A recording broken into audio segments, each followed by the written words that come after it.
It's your freak hostess, Jody, and you're tuned into Provocative. No one knows what it means, but it's provocative.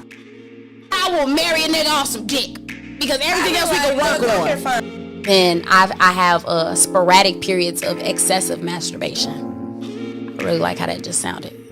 If I fuck you once and it's good, I'm gonna keep fucking you. Because I didn't start sucking dick until college. Blew in that man's butthole. That shit is wicked. That shit is... My summer has been lit. I could say that with kind of confidence. And summer's almost over with. Summer still, I can still see more lituations kind of like unfolding. And today I specifically want to talk about what I've been doing over the summer that has been super fucking lit. And that is attending play parties. Now, there's a play party coming up. If you're curious about a play party and you are in the Chicagoland area, please attend. It'll be a vibe. But I want to talk about play parties on this episode specifically because this was the first time I attended play parties where I was like, oh, I want to be a little bit more than a voyeur. Now, I've gone to play parties in the past. I remember my first play party. I went to a play party back, you know what? I'm not even going to date it. I'm not going to tell you guys the year. I'm just going to say a couple years ago. And I had no desire to participate or anything like that. I just went there very much engaging in my voyeuristic kink. This was at the beginning of my kink journey where I had took the BDSM test and I was like, oh, I'm a switch. I'm an experimentalist. I'm a voyeur. I'm an exhibitionist. Like I was literally just beginning to understand what my own kinks were. So going to these play parties and just watching was also feeding my voyeuristic kink. Now, of course, I've thrown provocative parties, which I like to consider soft play, right? It's not hard play. And the reason that it's soft play is because you're going to have some sexual-like activity, but it's not sex, right? What do I mean by that? I'm talking about sensual massages and hell, the first provocative party I rode the motor bunny, so that's like public masturbation, like I'm masturbating in front of everybody. And you see bondage and BDSM, DS dynamics, and all you see these different sexual activities that honestly could be considered foreplay. That's exactly what it is. Even though provocative was not a play party, it was a foreplay party. That's exactly what provocative is. Provocative, those parties have been foreplay parties. Now, I am partnering with the Office Entertainment. If you guys recall, when I had Torre on the show a couple weeks ago, he's the organizer and the founder of the Office Entertainment. We are working together for a BDSM themed party. Now, when it comes to who I am in the lifestyle, of course, lifestyle is a very umbrella term, right? I'm a kinky motherfucker in the lifestyle. I'm not a swinger. I'm not someone that would identify myself or label myself as poly necessarily, because if I was to be poly, I would be like in a tribe, or I would be very much poly closed. That would probably be the situation that I would be comfortable with, because as much as I like, adventure and incorporating people, I do like dealing with familiarity. I do like dealing with, all right, cool, this is who I'm dealing with, and if we decide to bring somebody else into the mix, this is who it's gonna be. Like, I don't really be on that, switching partners up and fluid bonding, and I just don't really be on that.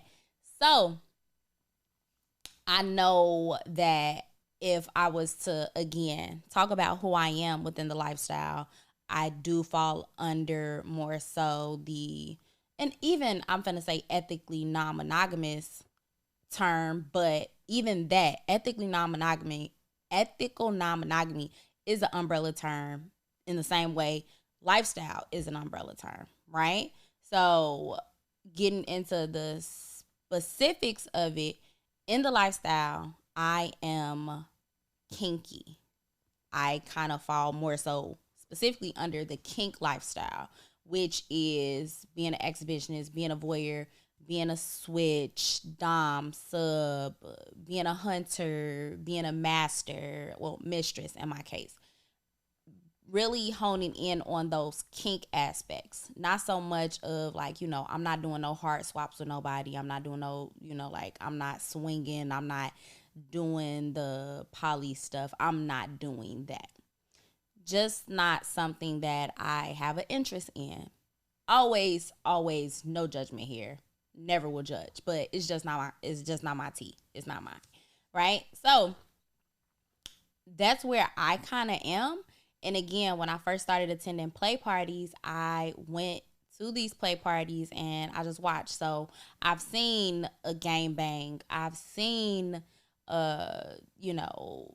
different types of threesomes in these spaces. I've seen people just walking around naked and being free. I've seen someone butt ass naked on a massage table getting strawberries ate off their coochie. Like, I've seen some stuff. And I'm like, you know what? That's kind of lit. So when I see things like that, I always kind of like reflect and say, what would get me to do this in front of people? Because again, when I first was attending play parties, I never did anything. Now, I know that I'm an exhibitionist because I took the BDSM test. It wouldn't have told me I was a fucking exhibitionist at 100% if I wasn't an exhibitionist. There were other social proofs that I was an exhibitionist, from me being willing to have, kind of like sex in public places or in the car, or record myself doing something, or recording myself either solo play, masturbating, or recording myself with a partner. I know that I'm an exhibitionist, right? Because I've had those situations to where I'm like, okay, yes, this is proof of my exhibitionist kind of kink. However, having sex in front of someone was something I had never technically done outside of a threesome. Like, the threesome is a type of sex, so that's not really me being an exhibitionist. I wouldn't consider that being an exhibitionist because, again, that's a very intimate act amongst those people. Versus if it's me and my partner and then we record and share the video, or FaceTime somebody and they see us doing, like, then that's all right, cool. That's some exhibitionist shit, right? But a threesome, not so much. So I've attended these parties and I've only, again, engaged in the voyeuristic part of myself, a little bit exhibitionist when I did masturbate in front of people and I'm like, oh, this is cool. But even that time when I did it, I was blindfolded. The very first time I did some exhibitionist shit, like all right, cool, I'm in front of people, I had a blindfold on. Now, I knew everybody that was present because I had seen their faces prior to me sitting on the damn motor bunny or whatever, but I didn't want any distractions. I didn't want any distractions whatsoever. So that was back when, again, I'm going to these different play parties. Then at the provocative party, I masturbate in front of everybody, and that was cool. That was exciting. I'm like, oh, okay, this is lit. I like it. Lean more into that. Fast forward to more recently, goes to a play party, and this was my first play party in a very long time. And then also it was my first play party where there were all Black people, 99% Black, and that was dope. That was dope to me, and I had a really pleasant experience, a very pleasant experience. And I'm like, you know what? I could do this once or twice a month consistently. I could go to a party like this once or twice a month. So I want to kind of like debunk or give you guys some feedback as to what kind of goes on in these parties. Because if you've never gone to a party like this, you're like, well, I've seen it in movies, but it's like, okay, just because you saw some shit in a movie don't mean that that's really like it is. But I'm here to tell you that's damn near exactly how it is. Like, the shit that you see in a movie, that's exactly how it is. And it's crazy because there's not even no exaggeration or anything like that. So when you go to these types of parties, it really is a party. It's a normal fucking party. It's just people are so open and comfortable. The culture of it is like, okay, cool. Well, you might be over here playing Jenga or some shit, and somebody is like sitting next to you getting top. Like, and it's all fine. It's all fine. Everyone's vibing. Like, it's super cool. And I love the energy of that. So, again, regular party. There's a DJ. There's like food. They got like snacks and shit. There's alcohol. They're like everything that you would have at a regular party. That's what's at these parties. Like, that's really what's at these parties. And then when you go into like different rooms, it might be different themes, etc. And we, like I said, we talked about this with Torre. So, I'm not going to get off into like all of that part. I want to talk more so about my experience with going to the play party that is run by the Office Entertainment. Really pleasant, good experience for me. I felt super comfortable. I did feel safe. The person that I attended the event with, we both enjoyed ourselves. We went, I'm even thinking about how I prepared myself for it. Because, again, this is not the first time I've gone to a play party, but this is the first time I prepared myself to go to a play party, which I think is important to note. Because in the past, I knew, like, okay, I'm going to this party. I have zero intentions on doing anything at any one of these parties under any circumstances. Like, it was completely, that's not what I'm here for. Like, that just wasn't what I was there for. Now, when I attended the one of a more recent play party event, I went in prepared for what could possibly happen. So even the mind state that I was in, where I was mentally, was different.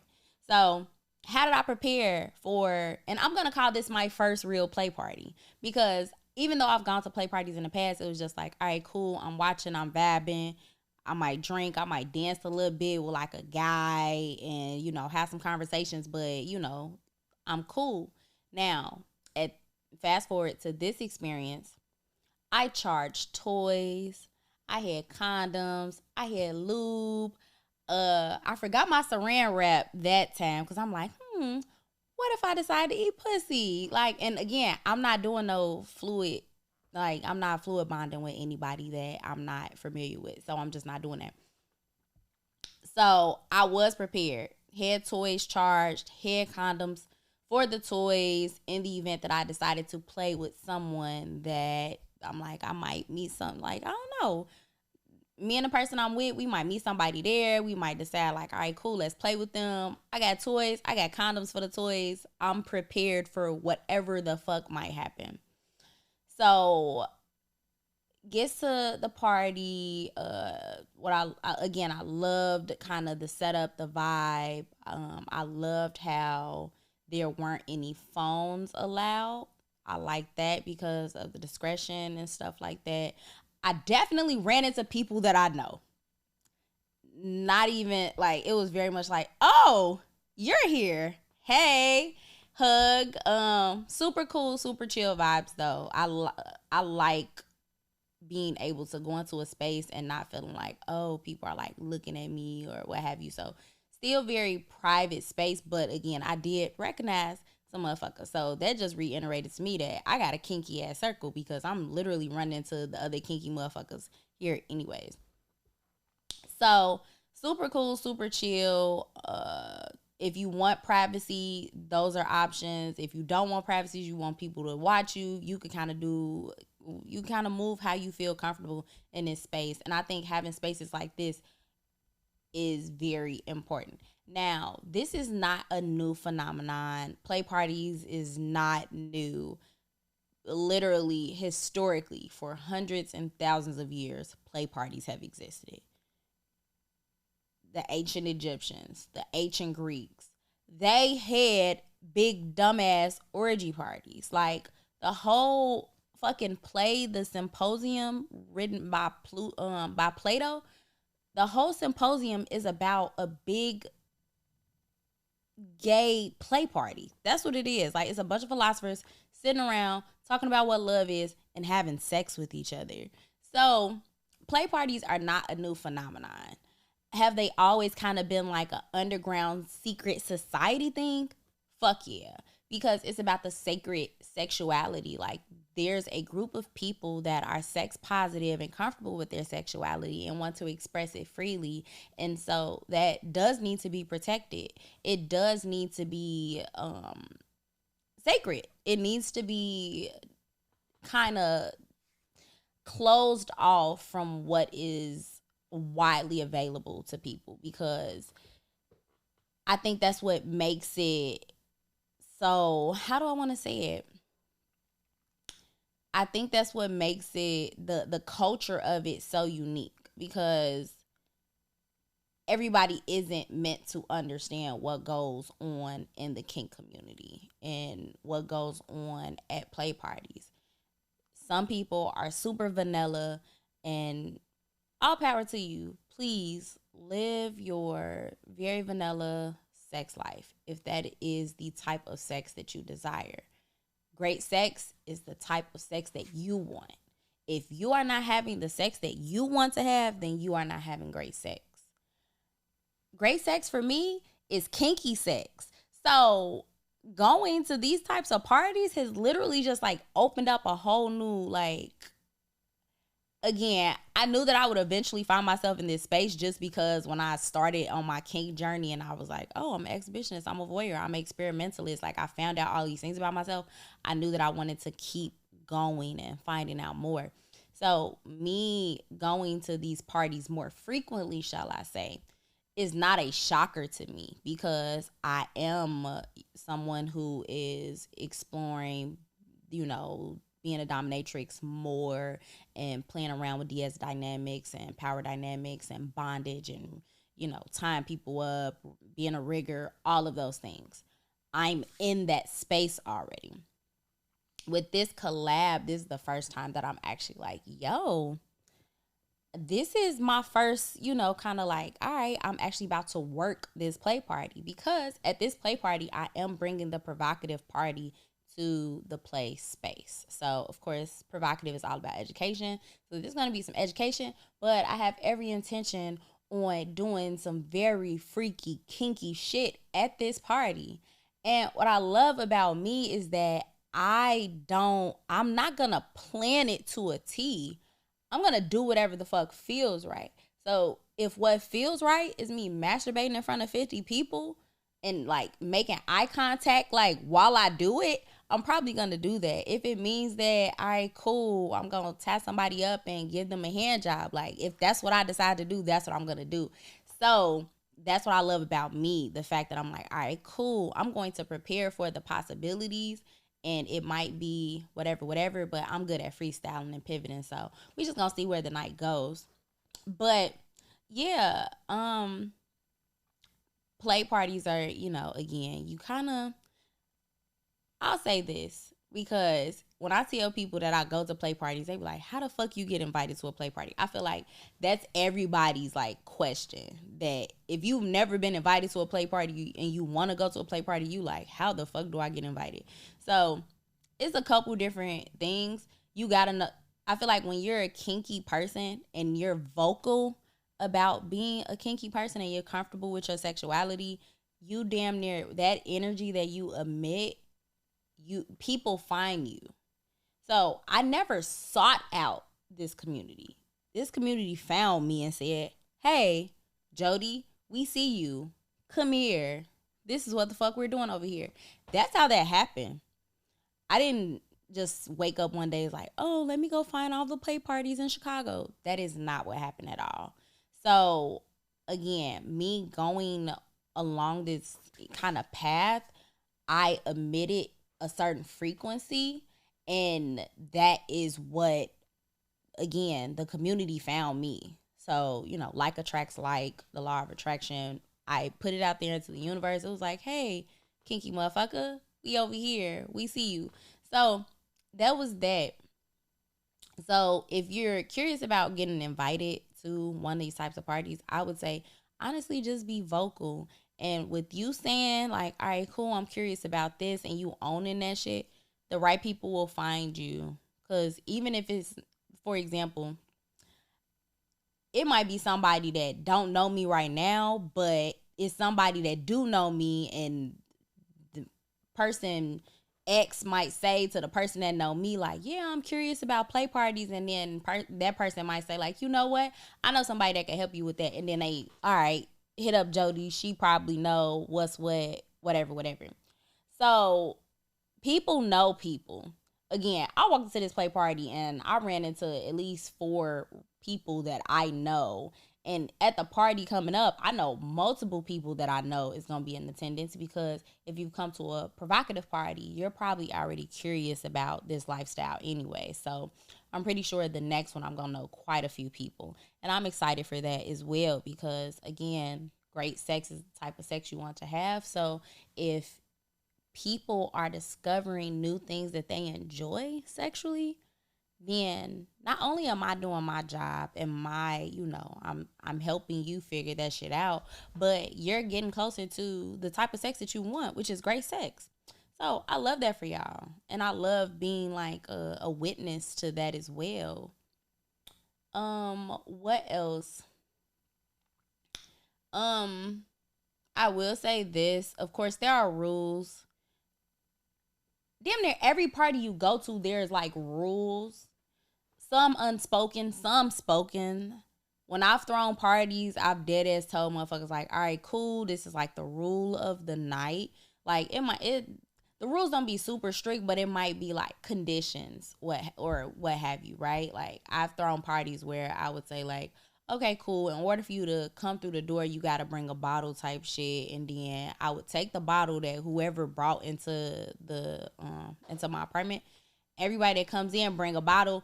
I take their bottle and I dump it in the jungle juice. So I was making a whole bunch of fuck shit, fuck punch, and everybody was just getting drunk as fuck off like 1 cup of this fuck punch. And yeah, that was like my rule. Or other people have rules where it's like, all right, cool, as soon as you walk through the door, you got to take a shot or what have you, right? When you go to a play party, the rules they're reiterated over and over again, but the number one rule is that it's about consent. Consent. Now, in the lifestyle world, consent is very important, and it's talked about over and over and over again. Not so much in vanilla settings. That's unfortunate. It's very unfortunate. And I'm not even going to go off into why that is, because that's not what this episode is about. We talking about play parties and what you can expect and what my experience has been at these play parties. So, of course, no means no. It's like, okay, on the one hand, it's like, damn, do people really have to say that? But yes, they really have to say that. No means no. Whether it's a verbal no or the body language is resistant or what have you, no just means fucking no. If the answer is not, hell yeah, I want to fuck you, hell yeah, I want to suck you, hell yeah, I want to eat you, hell yeah, I want to lick you. If it's not a hell yeah, like an enthusiastic yes, the answer is no, just move around. It's a lot of people at these play parties. Not a lot, but it's enough people at these play parties that if one person ain't trying to play with you, go play with somebody else. Literally think about like what little kids do at playgrounds type shit. Like, oh, you don't want to play me? That's cool. I'm gonna go over here and play with these other motherfuckers. That is fine, right? But the chances of you kind of like, scoring in this space is, it's a good return on investment, but at the same time, you got to figure out why are you actually going to these parties. If you're just going at all right, cool. I mean, yeah, you go there to fuck if that's what you want to do. But at the same time, it's like, you damn near like, you should go to have fun. It's a fucking party still. Like, go to have fun. If you want to fuck that bad, I would say Bring somebody where it's like, all right, cool, we probably fucked before, but we not 100% committed, or we in kind of like an open relationship, we understand each other, or I don't know, like figure out what's comfortable for you and the person that you want to bring, or come solo and just find somebody there, because you probably gonna run into somebody and be like, all right, cool, let's play, let's fuck around. But also be cool if you don't play. Like, that's cool too. Like, you should just be going there to have fun. I've had fun the past 2 times that I went. Both experiences were totally different, and I had a lot of fun each time. And I plan on having a lot of fun this time, actually, because at a certain time, I'm going to stop the work part and I'm going to start playing, because I'm not going to be all work, no play. I'm going to play. So that's that.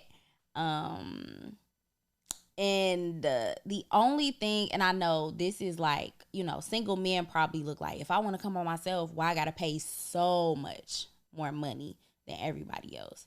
Because here's the thing. Couples have a decent ticket price. Men's tickets, single men, is expensive. Single ladies is not expensive, right? The reason that single men tickets are so expensive is because if you can't find a woman to accompany you who trusts you to kind of navigate these spaces, you have to be overly vetted, because we want, the community. The community wants women to feel safe in expressing their sexuality. Men should also feel safe. But people should feel safe. People should definitely feel safe to express their sexuality, but sometimes the issue ends up being a man in the space, whether it be, him overexerting something or what have you. Now, that's not to say that women don't need to ask for consent, because definitely was in a situation where a woman that I did not know randomly grabbed my ass, and I turned around and I was like, what? Because I am a sex educator, consent means consent, and both men and women have to ask for my consent. Don't just assume that because you're a woman that you can come touching on me, feeling on me and shit like that. No, it will be a problem. In the same way it would be a problem if a man just randomly walked up to me and did that. But yeah, consent is important regardless of how you identify. And I'm trying to see. That's really it. Just ask somebody, can I touch you? It's okay to ask, can I touch you? And it's okay if somebody say no, because what if somebody asks, you know what I'm saying?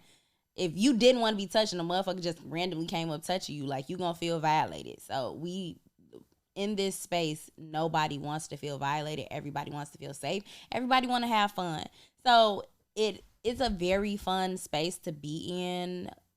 It also, I think, it changes kind of like, it's a mindset shift.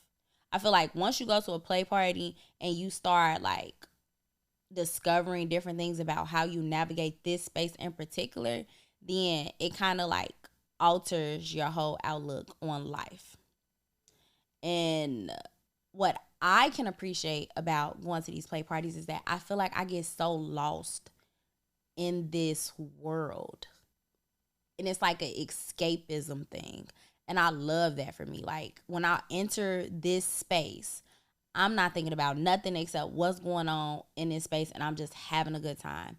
And also it's because they take your fucking phone, so you ain't got no choice, but you cannot check in on the real world because you don't have access to the real world until you go get your phone. So I like this space. I can see myself being in this space more often. And I'm looking forward to how provocative evolves both in partnership and collaboration with this organization and also outside of it. And that's all I got for y'all right now. Of course, follow me on Instagram to keep up with all things. I will put in the show notes the link to the tickets if you are in the Chicagoland area. please pull up. I'll be doing BDSM demonstrations, so make sure you guys are getting both the general admissions ticket as well as the provocative dungeon experience, because if you do not have that provocative dungeon experience wristband, you will not have access to the provocative dungeon experience. So no ticket, no skates, no wristband. You can't even get inside the club. So that's all I got for y'all. I hope y'all are enjoying the variety of the episodes I've been dropping, because I've been, doing a lot of the Skinamax episodes, and then me and Terry will be doing Freaky Friday in the next coming weeks as well. So yeah, I got some more announcements, but they kind of gotta, they gotta go all the way through first for that to happen, and then you guys, of course, will be the first to know. But that is all I have for y'all today. So until next time. Before you go, I want to remind you to embrace your inner hoe. Thank you for tuning in to Provocative, and don't forget to follow us on all streaming platforms. Happy hoeing. PRHOEVOCATIVE. Spell with the word hoe, because deep down, we all got some hoe in us. And this is your safe space to be unapologetically provocative. Oh, is my growl too masculine? You put the nigga in missionary. Yeah. What the?